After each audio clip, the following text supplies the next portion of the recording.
और चलिए बात अब शहरों की भी कर लेते हैं। आप जानते ही हैं कि शहरों के साथ साथ गांव में भी ये जो संक्रमण है वो बहुत तेजी के साथ फैल रहा है। हरियाणा के सोनीपत में एक दिन में 4 और 7 दिन में 12 लोगों की संदिग्ध हालत में मौत हो गई। गांव में हो रही मौत से लोग डरे हुए हैं। हालांकि अब ग्रामीण इलाकों में भी कोरोना रोकथाम के लिए टेस्टिंग और ट्रेसिंग हो रही है। प्रशासन लोगों से वैक्सीन लगाने की भी अपील कर रहा है।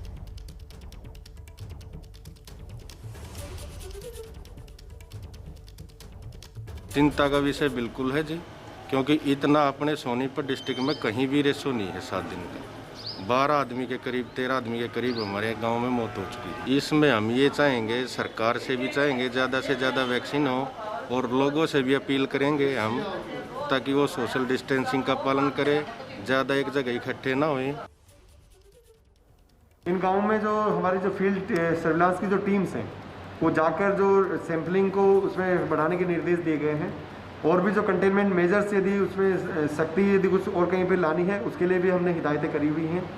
इसको हम मॉनिटर भी कर रहे हैं, और मैं समझता हूँ कि आने वाले 1-2 दिनों में इससे हमें छुटकारा मिलने की उम्मीद। तो साथ ही मेरी आमजन से अपील है कि आप कोरोना संक्रमण यदि हो गया है घर में, किसी को छुपाने की चेष्टा ना करें। उसको आप तुरंत प्रशासन और स्वास्थ्य विभाग के संज्ञान में लाएं। नज़दीकी स्वास्थ्य केंद्र में आप संपर्क कर सकते हैं, और मास्क ही अभी सबसे बड़ा हमारा बचाव है, तो इसका आप ज़रूर कड़ाई से पालन करें। सिर्फ पुलिस प्रशासन देखे तभी आप मास्क लगाएं, ऐसा कतई ना करें। और इसी खबर पर मेरे सहयोगी जगविंदर पटियाल मेरे साथ जुड़ रहे हैं। जगविंदर पटियाल, देखिए समस्या तो बहुत गंभीर है। अभी तक ये जो संक्रमण था वो शहरों में है और अब ये गांव में पहुंच चुका है। और गांव में दिक्कत क्या है कि वहां पर सोशल डिस्टेंसिंग या मास्क लगाना इस तरीके का कोई कॉन्सेप्ट है नहीं। ऐसे में अब प्रशासन के लिए क्या ये बेहद जरूरी हो गया है कि गाँव-गाँव में पहुंचे, जागरूकता फैलाएं, और टेस्टिंग और ट्रेसिंग सबसे बड़ा हथियार अब। बिल्कुल ठीक कहा शोभना। सबसे बड़ी दिक्कत यह है कि अगर बुखार के लक्षण होते हैं, खांसी जुकाम होता है या सांस में तकलीफ आती है, ये लोग टेस्टिंग ही नहीं करवा रहे हैं। ऐसे बहुत सारे गांव हैं, और बहुत सारे गांव में रहने वाले लोग हमें भी फोन करके कहते हैं कि मेडिकल टीम आई थी, हमने घुसने नहीं दिया उनको। और सिंगू टीकरी बॉर्डर के आसपास के जो गाँव हैं वहां तो ये लोग इतने रिजिड हैं, इतने ज्यादा मेडिकल स्टाफ को धमकाकर वहां से भगा देते हैं। तो इसे हम जागरूकता के साथ साथ एक तरह से अनपढ़ता भी कहेंगे, और टेस्टिंग में ज्यादा जोर ना देना। एडमिनिस्ट्रेशन को वहां कड़ाई से ये चीज लागू करनी चाहिए। अब प्रशासन कह रहा है कि टीकरी पहरे लगाइए, हम टेस्टिंग बढ़ाएंगे। भाई पहले ही जब 15-15 हजार हरियाणा में आदमी रोजाना पॉजिटिव पाया जा रहा है, तो इन गांव की टेस्टिंग क्यों नहीं बढ़ाई जाती? जो 12 लोग मरे हैं इनमें से 2 का टेस्ट हो गया था, इसलिए पता लग गया, लेकिन जो बाकी 10 हैं वो भी या तो अस्थमेटिक थे या फिर उनको शुगर की प्रॉब्लम थी। लेकिन क्योंकि उनका टेस्ट नहीं हुआ और उनको बुखार था, इसलिए उनका अंतिम संस्कार कर दिया गया। अब ये कहना मुश्किल होगा कि भाई उन दोनों को कोरोना था या नहीं। सबसे बड़ी दिक्कत यही है कि टेस्टिंग शुरू होनी चाहिए। दूसरा, अब प्रशासन ने यह भी कहा है कि अगर किसी की मृत्यु होती है, चाहे वो रूटीन में भी होती है या किसी अनजाने कारण से होती है, तब भी आप प्रशासन को बताएंगे। लेकिन सवाल यही है कि गांव में अभी मेडिकल की जो टीमें हैं उनको घुसने में दिक्कत आ रही है, टेस्टिंग में दिक्कत आ रही है, वैक्सीनेशन में दिक्कत आ रही है, और लोग उनकी बात सुनने को तैयार नहीं है। ऐसे बहुत सारे गांव हैं। बिल्कुल जगविंदर, और ये बहुत गंभीर मामला है। अगर गांव वाले स्वास्थ्य टीम को घुसने ही नहीं देंगे तो कैसे स्वास्थ्य टीम अपना काम कर पाएगी? और ये भी किसी से छुपा हुआ नहीं है जगविंदर कि जब शहरों में पूरी व्यवस्था अस्पतालों की चरमरा गई है, टूट गई है, खत्म हो गई है, तो फिर गांव में अगर ये फैल गया संक्रमण और इतने ज्यादा नंबर आने लगे तो वहां पर तो उस तरीके के स्वास्थ्य केंद्र भी नहीं है। ऐसे में क्या जो अमरिंदर सरकार है, क्या वो गांव में कुछ इस तरीके के टेम्परेरी अस्पताल बेड्स अभी से बनाने शुरू हुए हैं कि नहीं हुए?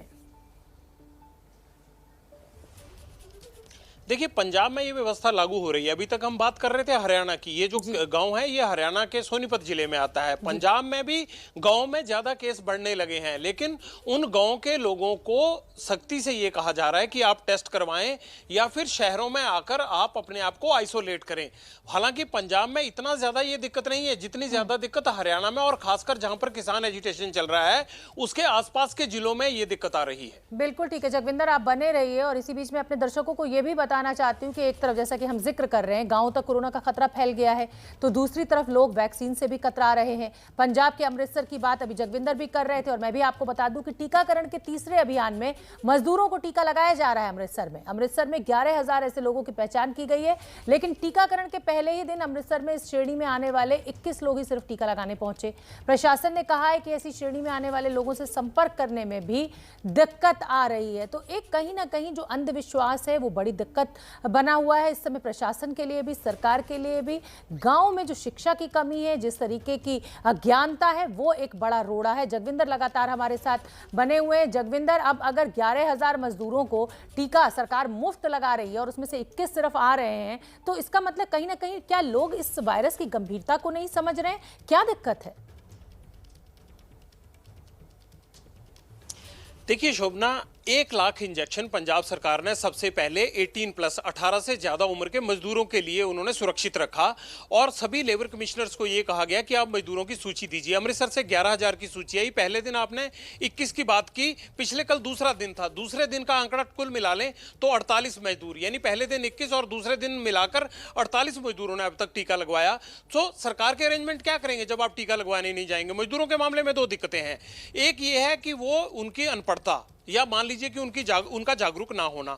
दूसरा, उनको लगता है कि सुबह मैं 9 बजे पर दिहाड़ी पर नहीं जाऊंगा, 1 घंटा इंजेक्शन लगवाने चला गया, मेरी दिहाड़ी खराब हो जाएगी। तो अब पंजाब सरकार ने यह फैसला लिया है कि कंस्ट्रक्शन साइट पर जाकर उनको वहां पर टीका लगाया जाएगा, क्योंकि जो 1 लाख डोजेज उनके लिए रखी गई है वो उनको देनी बड़ी जरूरी है। वरना ऐसा ना हो कि संक्रमण बढ़ने से ये लोग पलायन करने लगे। पलायन को रोकने के लिए अब उनकी साइट्स पर जाकर टीकाकरण किया जाएगा और अमृतसर में यह अभियान शुरू भी कर दिया गया है। लेकिन यह बड़ी हैरानी की बात है कि जिन लोगों को फ्री में टीका दिया जाना है वो इंटरेस्ट ही नहीं दिखा रहे हैं और उनमें मजदूर क्लास भी है।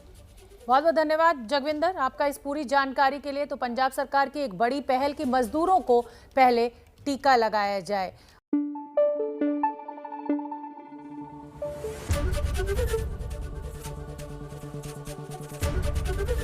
एबीपी न्यूज आपको रखे आगे।